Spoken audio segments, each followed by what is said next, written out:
أعوذ بالله من الشيطان الرجيم.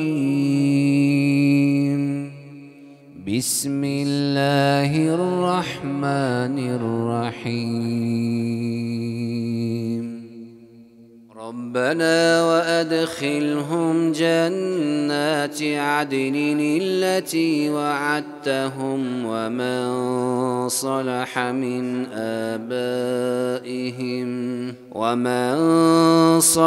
من آبائهم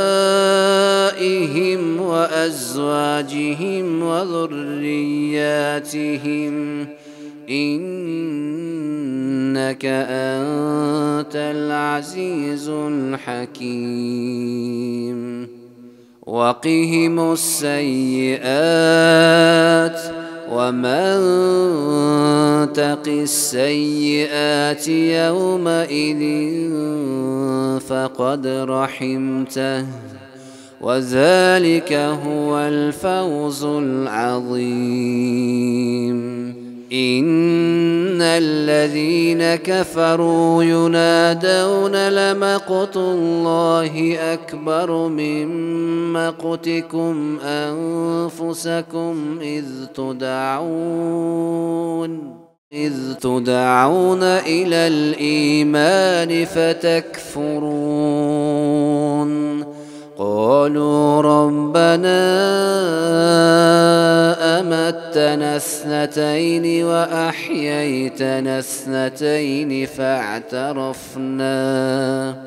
فاعترفنا بذنوبنا فهل إلى خروج من سبيل.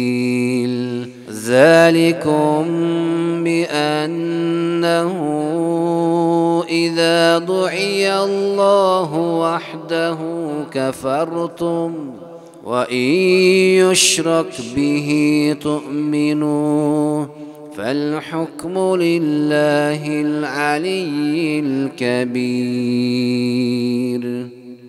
هو الذي يريكم آياته وينزل لكم من السماء رزقا وما يتذكر إلا من ينيب. فادعوا الله مخلصين له الدين ولو كره الكافرون. رفيع الدرجات ذو العرش يلقي الروح من أمره على من يشاء